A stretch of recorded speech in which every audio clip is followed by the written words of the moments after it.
How to log in to Scotia Bank. Hello guys, this is Atticus and welcome back to another tutorial video. In today's video, I'll teach you guys how you can log in into your Scotia Bank. So without any further ado, let's dive right into it. So the first step here is open up a web browser. Any web browser is fine. I will be using Google Chrome.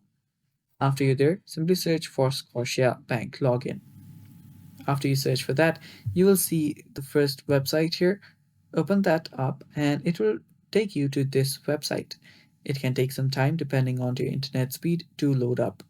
So after you're here, you will see that you will get the option to simply log in. Here, all you have to do is type in your username or your card number. So type in whatever is your username or your card number. And after you type that in, simply head over to your passwords and type in your password. After you type in your password, you can tap on this remember my username or card number button to make your future login processes easier. After that, tap on the sign in button and you can just log in into your Scotia Bank. And that's basically how you do it. And that is all for today's video as well. Thanks for watching, guys. That is all for today's video. Stay tuned for more upcoming tutorial videos and bye bye.